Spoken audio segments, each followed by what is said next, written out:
a man make like a real date and a real plan with me, which is like my number one for giving anyone a chance. And I was like, okay, cool. I'll actually give this man a shot. And then he just I honestly don't know what happened, but I never heard from him. Never heard from him at all. And you're kidding. You're kidding. No, because I have never forgotten about something that I cared about. So I'm not starting off anything with you. Just, I'm sorry, the hottest girl that you've literally ever spoken to, and you just conveniently forgot that you made plans with. Relax. I'm making a magnesium and I'm going to sleep, and I had a great night with my friends anyways. Thank God I could just text my friends and be like, hey, I thought I had plans. I guess I don't have plans anymore. What are you doing?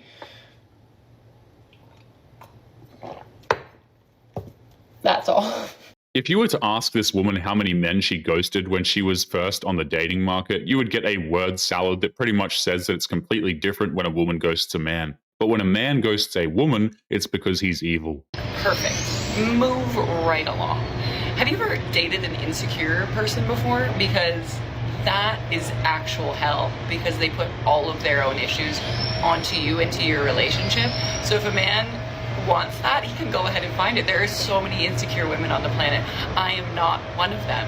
And if me enjoying myself and the work that I have put into myself, both personally and physically, then that's fine. He can later. Like, are people insane? You're literally supposed to like yourself. Like, I'm sorry, that is a wild, like, unachievable thing for some people, but I will never apologize for liking myself when that is literally one of the hardest things to do as a human being, especially in a society like this. Nothing shows emotional security quite like a modern woman who gets so triggered by a one-sentence comment that she needs to go online and make a massive narcissistic rant about how happy she is in life. Modern women are fast-tracking their trip to the wall and are recording every minute of it. Don't forget to like and subscribe on your way in, and let's get into it. I'm single and I'm 30, and you have to settle down before you turn 30. You have to. You have to. I'm not saying this because I think you have to like adhere to societal norms. I am telling you that at 30, you will have one night in you. You will not want to leave your bed ever. I'm like, I'm not going to find the man of my dreams sitting in bed all day, but it is all I want to do. My bed is everything to me. Bedtime is the best time. So if you don't want to die alone, no, I'm being an idiot. No, you don't have to find anybody before then. I'm just letting you know that, like, I'm sitting here like, how am I going to meet anyone if I'm glued to my bed? Is there anybody whose type is like bed sores and gummy worms? Because like, that's where I'm at. It's sad, but that doesn't make it any less true. The types of women who focus on partying and careers when they're in their 20s are typically too exhausted to do anything in their 30s, which just adds to their bitterness and unpleasant attitudes. I'm about to go on a second date. I haven't been going on dates since January, and before that, couldn't tell you when the last time I went on a date was. But I'm really excited for this. But dating your 30s is no joke. I am exhausted after work. Don't feel like getting ready. I work remote, so that's just tough in general to get myself motivated to want to get ready to go out. But got to get back out there, and hopefully I fall in love. It's weird watching these women parade around getting a second date as if it's some kind of a victory for them. And even when that does happen, they just end up fumbling the men in their lives because they have nothing to offer that man that the men can't offer themselves. I think the biggest problem with modern dating is that everyone thinks they have way more options than they already do, but then also everyone's looking for this like perfect person, and the more people you meet, the less likely you are to be like blown away by somebody. Because by and large, the pool of the people you've met is so much larger that you're like going to find less people who are so unique and like feel right for you. And then you're also going to have changed as a person by the time you've dated everybody. So then you're virtually never going to make a decision. Like, I feel like that's so hard. The sad part is that these women don't even have that much of a selection when it comes to the men they want in their lives. Dating apps and social media gave these women the illusion of choice, which ultimately leads to them making the worst possible decisions. I really go through the biggest struggle in life regarding relationships. Obsessed with my career and also wanting to date. I try to not date and just focus on my career. I get kind of lonely, and honestly, like, I love love and I love that experience. But then the second I start forming a connection with somebody, I push them away. Because naturally you have to make time for the person that you're seeing, but that time directly encroaches on like my work because my work is nonstop.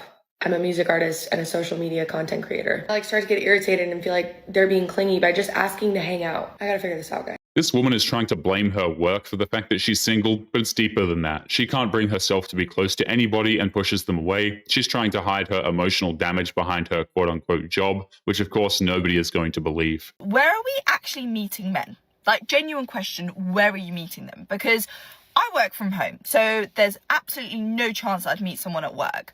And the gym is just categorically off the tables because I've been there, I've done that before, I'm never doing it again. And if you ever catch me dating a man from the gym again, please just take my membership away because I should not be allowed anywhere near a gym in that case. Going to the shops, the state I go into the shops in, I don't even think they should allow me to enter the shops. So it's not like I'm going to magically bump into a man on the street. So where exactly are we meeting men? If a modern woman ever has to go online and ask other women where to meet good men, then there's honestly no hope for them. Good men are quite literally everywhere, and if she's that blind, then that just proves there are too many things wrong with her. And please don't say dating websites because I've given them a go before and it just does not work. It really gives me the ick of like meeting up with someone from a dating website. I don't know what it is. It's just like, why am I on this and why are you on this at the same time? Which I know people meet the love of their lives on dating websites. I know and I get it, but I just want to meet him organically. You know, we bump into each other, we fall in love, and I fear that I might just be deluding myself into thinking this is going to happen. She doesn't want a man in her life. She wants a love story. She views her life as if she's a main character in some kind of a romantic comedy, and she wants a story to tell other people. And it's that desire that's all but guaranteed to keep her single. I'm 31. I'm actively, desperately trying to find my person. I have no shame in admitting this. I know a lot of people try to act all calm, cool, and collected about this shit, but not me. I'm not that person. Because if you were honest with yourself about the options out here, you would also be nervous. And like, here's the thing. We all saw me on the show talk about how I felt pressure as a 31-year-old and everyone lost their shit. But like, I'm struggling for a man to even commit to a date out here, let alone marriage. So I'm not hopeful. There is no way for women like this to remain calm. They get nervous around 30 because at that point, they're not hitting the wall. They have already hit it face first. And they're just hoping for one last chance to find a guy. And those days have long since passed her. I'm just going to be real with you right now. Dating gets worse in your 30s. It gets worse in your 30s. Oh, I don't know what is going on in the air. I don't know if it's 2025. I don't know what is up. But dating is horrible. The qualities in men right now are horrible. I would rather be alone than settle for a man right now because anybody I've met sucks. Like, sucks. They either are like really good on paper and horrible in person, or like, I don't even know. Like, it's insanely obvious that when a woman hits the age of 30 and she's still single, that life will get harder. Mothers used to warn daughters of this because men have made it clear what they look for in a woman, and what this woman is showing is the exact opposite of what men want. Honestly, I've been hit with so many curveballs, like in the past couple years turning 30. I'm like, whoa, what happened? Like in my 20s, I feel like I met like a better selection.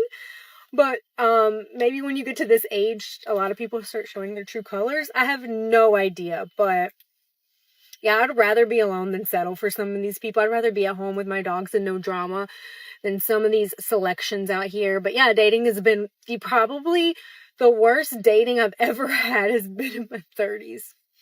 And that sucks to say.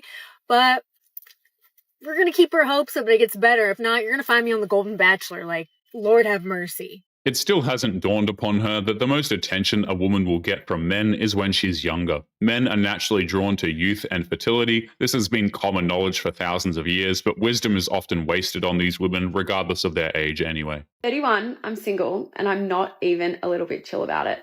I used to think I had to act cool when I was ghosted or somebody wasn't interested, while all my friends just passed me by with their relationships. But I'm at a stage in my life now where I can enjoy the chaos and share it with you all.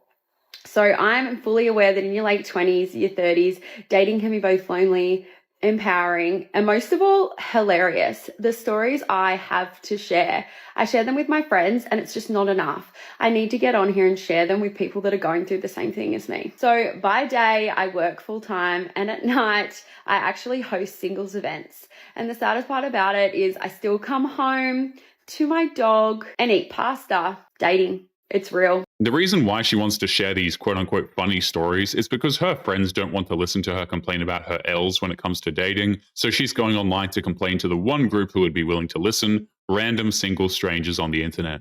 I had no clue why women complain about being single in their late 20s or early 30s or after that, whatever, because it's literally so easy. We know exactly what we want at this age. The men don't. That's what makes it difficult. But we know what we want. So it's easy. We just wait for the perfect man to show up. Right?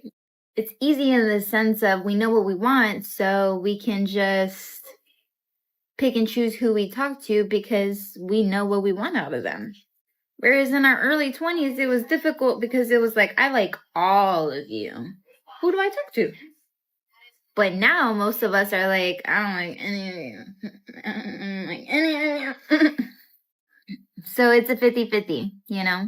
It's a good time. These women don't have a clue what they want. They have been through so many guys that they can't help but compare any men they meet with the men in their pasts. But that's only if men are willing to date her. Most men know what they want, and she doesn't make the list. I love a man who can like fix a car and build a house, you know? Like that is my type.